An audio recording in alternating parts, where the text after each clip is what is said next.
कई modern trade में जाते हैं तो एक हमारा प्राइमरी टच पॉइंट होता है जो हमारी प्राइमरी कैटेगरी होती है और सेकेंडरी टच पॉइंट्स होते हैं कि आई कैप या एंड कैप लगा होता है जहाँ पे हम सेकेंडरी गंडोला या कोई भी क्रॉस कैटेगरी प्लेसमेंट हुई होती है। अच्छा, फॉर एग्जांपल एक हम मॉडर्न ट्रेड में हम गए, मॉडर्न ट्रेड में हमारे पास एक पूरा है चिकन फ्यूज वगैरह का सेक्शन आ गया। नहीं हमारे टेंथ में रिवाइज करा हमने क्या मन माना है लंच के अंदर बाहर से कुछ भी नहीं, वो ये जस्ट खाली पूरा कर ली। 2 रोटी मंगा दी। अंदर तुम्हारा क्या है? लोगों को पता ही नहीं होता क्या खाना है क्या पीना है। दही खाऊंगी है 50 रुपए का दही 3 अंडा भी रखा है। देखो एक चिकन क्यूब्स का हमारा सेक्शन है यहाँ पे नॉर्थ के भी हैं हमारे मिल्क के सबके हैं, वो हमारा प्राइमरी टच पॉइंट है। ठीक है। सेकेंडरी टच पॉइंट है कि अरे जहाँ पे मुर्गी परचेस कहते करके हैं। वहाँ पे हमने छोटा सा आई कैप बस लगा दिया जहाँ पे हमारे हमारा इसका अच्छा एग्जांपल ये नहीं, भी दोबारा बता रहे क्रॉस कैटेगरी प्लेसमेंट वगैरह। दोबारा बता रहे हैं। एसी सॉरी मेरा भी नस्ल है। फ्रिजेस पड़े हैं उसमें चॉकलेट्स पड़ी है वो प्राइमरी क्या? है। वो प्राइमरी कैटेगरी सेकेंडरी जब चेकआउट करते हुए वहाँ पे चॉकलेट्स पड़ी है वो सेकेंडरी टच पॉइंट है। सेकेंडरी किसी एक ब्रांड का होता है ज्यादातर केसेस में। प्राइमरी के अंदर तमाम कैटेगरी होगी, सेकेंडरी पे सिर्फ कोई ब्रांड कहीं पे पड़ा होगा। क्या होता है प्राइमरी सेकेंडरी? प्राइमरी में सारे कैटेगरीज पड़े होते हैं, एक सेक्शन डेजिग्नेटेड होता है फॉर एक कैटेगरी और सेकेंडरी टच पॉइंट होता है जब चॉकलेट्स जो डेयरी मिल्क का फ्रिज रखा हो उसमें डेयरी मिल्क भरी है, प्राइमरी है, सेकेंडरी में फ्रिज है उसमें डेयरी मिल्क भी है, सारी है, बाउंड्री पे सब बाउंड्री पे सारी। प्राइमरी में सब करा हो सेकेंडरी में कंप्लीट बंद हो गया होगा ना। हाँ और कुछ एग्जांपल्स हम लेंगे। ट्रेड फॉर ग्राइंडर कॉफी वगैरह कॉफी कैटेगरी है और traders preference regarding the category. चाय की पूरी कैटेगरी और अलग से नबात का अलग से trader preference regarding the category. अच्छा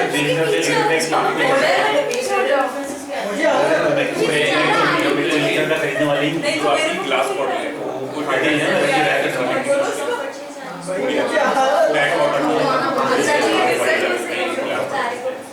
वो भी रिप्लेस हो गया। ट्रेड मॉडल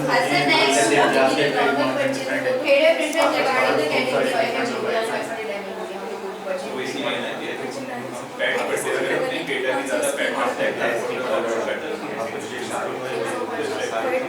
यहाँ से लगी जाए कट जाए तो उसे ना जाए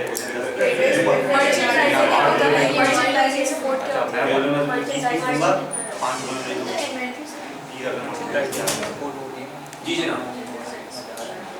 Ali category distribution levels. Sir distribution channel एक अगर देखा जाए तो उस पर देखते हैं कि चैनल जो चल रहा है उसमें जो इन एंड आउट जितना हो रहा है। चलो ये तो मुझे भी नहीं समझ आया था। नहीं डिस्ट्रीब्यूशन लेवल हसन सर ये हम कह रहे a retail audit serves best to understand category distribution level. Category distribution level. Specific category की डिस्ट्रीब्यूशन किस तरीके से, लाइक फॉर एग्जांपल अगर मैं बिस्किट कैटेगरी लेता हूँ या स्पाइसेस लेता हूँ तो वो किस तरीके से डिस्ट्रीब्यूट हुई है, किस तरीके से लाइक यानी उसका जो लेवल ऑफ डिस्ट्रीब्यूशन है, कितना स्पैन है उसका, क्या चीज क्या क्या देंगे नंबर क्या होगा? इसका प्लानोग्राम नहीं विजिबिलिटी, अवेलेबिलिटी, शेल्फ की अवेलेबिलिटी, शेल्फ की अवेलेबिलिटी नहीं, शॉप्स कितने परसेंट दुकानों पर न्यूमेरिक डिस्ट्रीब्यूशन, कितने परसेंट दुकानों पर कोई कैटेगरी अवेलेबल है। यही चीज ब्रांड पे भी देख सकते हैं, कितने परसेंट दुकानों पे कौन सा ब्रांड अवेलेबल है वो उसकी न्यूमेरिक डिस्ट्रीब्यूशन हो जाएगी। ठीक है, इसी तरह एक और टर्म है वेटेड डिस्ट्रीब्यूशन। न्यूमेरिक और वेटेड डिस्ट्रीब्यूशन, न्यूमेरिक बताती है स्प्रेड और वेटेड बताती है क्वालिटी ऑफ डिस्ट्रीब्यूशन, यानी आप कितनी परसेंट दुकानों पे मौजूद, जितनी परसेंट दुकानों पे आप मौजूद हैं, जितने परसेंट आपकी न्यूमेरिक डिस्ट्रीब्यूशन है, उन दुकानों से कितना वॉल्यूम मूव होता है। फॉर एग्जांपल मेरी न्यूमेरिक डिस्ट्रीब्यूशन है 50%, मैं हूँ से नेशनल फूड्स, मेरी न्यूमेरिक डिस्ट्रीब्यूशन है 50%। ये 50% दुकानें वो हैं जो 80% of the category volume handle कर रही है। तो मेरी वेटेड डिस्ट्रीब्यूशन हो गई 80%। शान 60% न्यूमेरिक डिस्ट्रीब्यूशन है और वेटेड डिस्ट्रीब्यूशन 70% है। तो मेरी एफिशिएंसी ऑफ डिस्ट्रीब्यूशन पुअर है, क्योंकि मैं 60% दुकानें कवर कर रहा हूँ, लेकिन स्टिल मैं उन दुकानों पे हूँ जो रिलेटिवली सिर्फ 70% वॉल्यूम जनरेट करती हूँ। तो मेरी सिलेक्शन ऑफ आउटलेट्स जो है मेरी सेल्स टीम की, वो ख़राब है।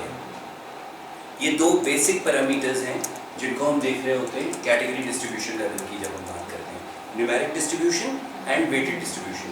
Numeric distribution is the breadth, spread of the distribution of a category or a brand or a SKU or a pack type, and weighted distribution is the total volume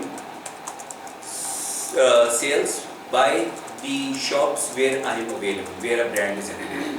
Weighted distribution category level पर नहीं होती, brand level पर ही होती। category level पे क्या होगी weighted distribution always? Weighted distribution category level पे हमेशा क्या होगी? एक कैटेगरी 70% दुकानों पे मिलती है आउट ऑफ टोटल यूनिवर्स। उस कैटेगरी की वेटेड डिस्ट्रीब्यूशन कितनी होगी? 100%, बिकॉज जहाँ जहाँ भी वो मिल रही है वहीं से बिक रही है ना कैटेगरी। तो वेटेड डिस्ट्रीब्यूशन कैटेगरी लेवल पे हमेशा 100% होगी, क्योंकि जिन दुकानों पे मिल रही है वहीं से बिक सकती है। तो कितना वॉल्यूम कंट्रीब्यूट कर रही है वो 70% दुकानें जहाँ पे किसी कैटेगरी की न्यूमेरिक डिस्ट्रीब्यूशन है 100% वॉल्यूम। तो इसीलिए मैंने कहा कि वेटेड डिस्ट्रीब्यूशन कभी भी कैटेगरी पे नहीं देखते, वो ब्रांड पे या कंपनी पे या SKU पे या किसी पैक टाइप पे ही देखते हैं। क्लियर हो गई बात? ओके जी। की channels with high numeric and weighted distribution. युवना, रिटेल ऑडिट हमें बताते हैं की channels with high numeric and weighted distribution क्या मतलब है? न्यूमेरिक डिस्ट्रीब्यूशन तो होता है कि लाइक अवेलेबिलिटी ऑफ द वो ब्रांड। तो हो गया। की चैनल्स का क्या क्या मतलब क्या है इसका? रिटेल ऑडिट हमें बताते हैं की चैनल्स क्या है, तो ये कैसे पता चलता है हमें की चैनल्स क्या है? रिटेल ऑडिट से पार्ट ऑफ द कैटेगरी से पता चलता है कि मतलब कहाँ पे वो की चैनल का क्या मतलब होता है? प्रेजेंस या डिस्ट्रीब्यूशन। चैनल का क्या मतलब होता है? बेसिक टर्म समझोगे तो क्या बात होगी ना। तो एक तरीका डिस्ट्रीब्यूशन चैनल्स होते हैं वैसे। When we talk about retail audit, what does channel mean? Medium like general store, यहाँ store है। Yes, channel means type of outlet is called channel. Place of purchase or place of sales, whatever. तो आपका की channels का मतलब होता है कि वो दुकानें जहाँ पे न्यूमेरिक हाई है और वेटेड हाई है। फॉर एग्जाम्पल अगर मैं बात करूँ स्पाइसेस की ले लेते हैं हम बात, तो जनरल स्टोर किराना स्टोर पे अवेलेबिलिटी हाई होगी, पान शॉप पे अवेलेबिलिटी कम होगी। तो paan shop is a channel, but for spice category और recipe category it has no importance. Milk shop has no importance, sweet shops has no importance, cold drink cold spots has no importance.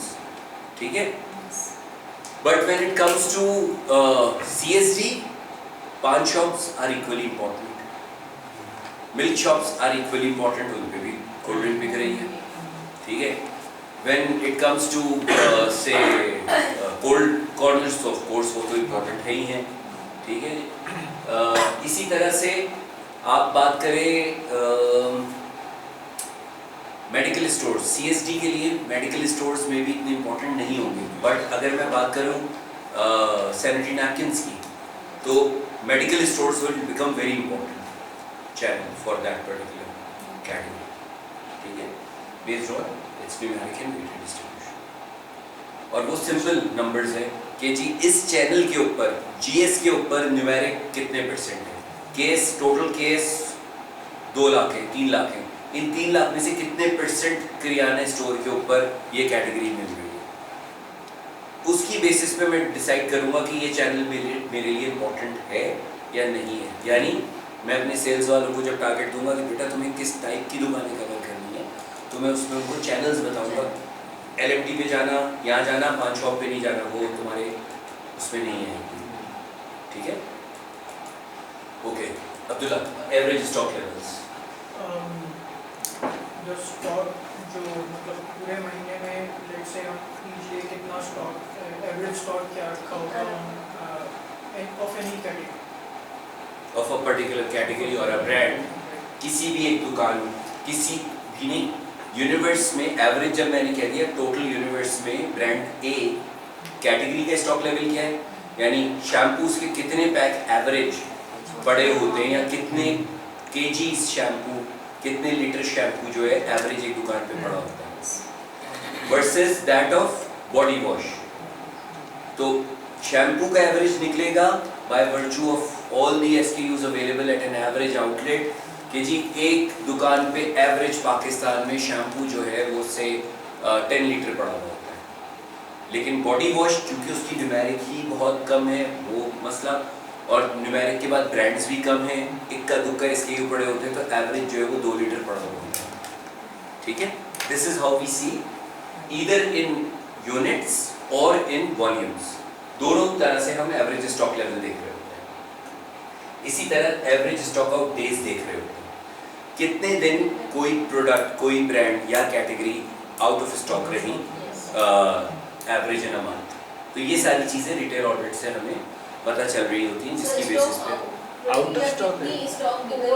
नहीं, stock out का मतलब होता है stock out days, product available ही नहीं था, demand थी available नहीं थी, तो स्टॉक आउट देख रहे होते हैं। सेल्स तो पता ही चल रही होती है, मतलब ऑफ कोर्स के जब ट्रेड स्ट्रक्चर समझने की बात हो रही है, मार्केट शेयर ट्रेड स्ट्रक्चर नहीं समझा रहा, मार्केट शेयर तो हम पीछे बात कर चुके हैं कि कंपैटिव लैंडस्केप समझने के लिए हमें मार्केट शेयर बता देगा retail audit. In addition trade structure को समझने के लिए कि ट्रेड स्ट्रक्चर क्या है, हाँ ये देख सकते हैं कौन सा चैनल न्यूमेरिक और वेटेड के साथ कौन सा चैनल कितना वॉल्यूम जनरेट कर रहा है, किस ब्रांड का इंडेक्स हाई है किसी पर्टिकुलर चैनल पे, से नॉर का केचप जो है वो LMTs पे ज़्यादा बिकता है या डिपेट जो है वो LMTs पे ज़्यादा बिकता है, GSKS पे नहीं है, नेशनल शंग्रीला GSKS पे ज़्यादा बिकता है, जर्नल ट्रेड पे शंग्रीला और नेशनल फूड ज़्यादा बिकता है, नेशनल का केचप ज़्यादा बिकता है, और LMT पे डिपेट और आपका नॉर जो